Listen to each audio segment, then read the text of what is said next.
So last week, Barack Obama, former president of the United States, had some kind of call with supporters or big-time Democrats or criminals yet to be incarcerated, as I like to refer to them. But these are all people that were big supporters of his, and he's now trying to push toward the Joe Biden for president campaign. And they discussed a lot of issues. Well, of course, this phone call got leaked. Now, I am 100% certain everybody knew this call was going to get leaked when it started. I don't think this was like one of those White House leaks or like the whistleblower for the Ukraine memo. I'm pretty sure this was an organized leak because everything that got leaked was all the important stuff that, you know, Barack Obama and Joe Biden would probably want people to hear.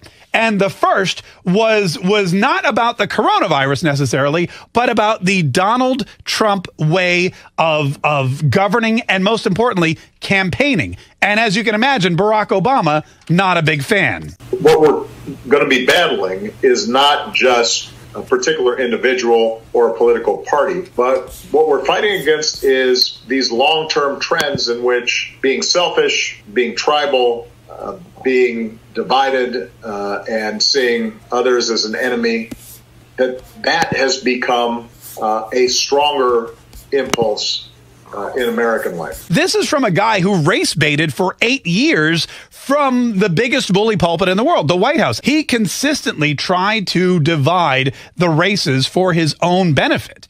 And the problem with that is that when you divide people like that, you actually have to pick a side and help them. The only problem is he never actually did that. He just divided them and then ignored everybody, made everyone's lives worse.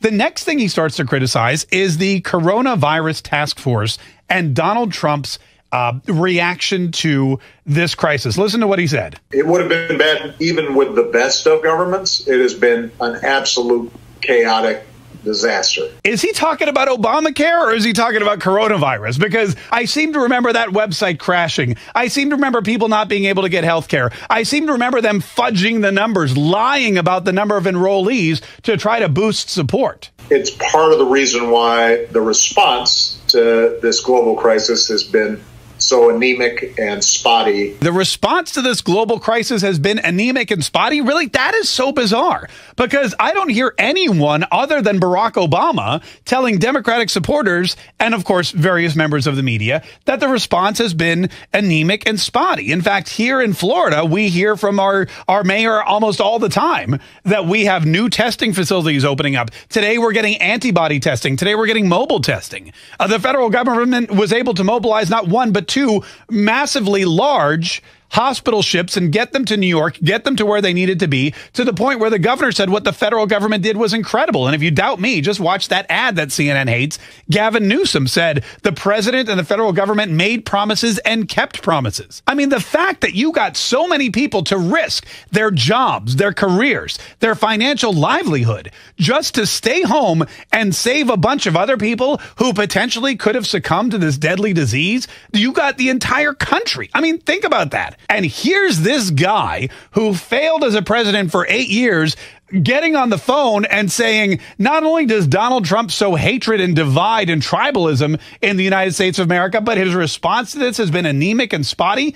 We don't even have 100,000 deaths from a disease that they were initially saying would kill 2.5 million Americans. In a Barack Obama presidency, what you would have seen is 100% full-on government control. You would have seen martial law. You would have seen more executive orders than we've seen at any time in history. Every single one of our rights immediately, just like that, he would have taken them away. Now, Barack Obama is back, and he's there to tell you, and he's there to tell Democrats, and he's there to tell America that, hey, I can't run again.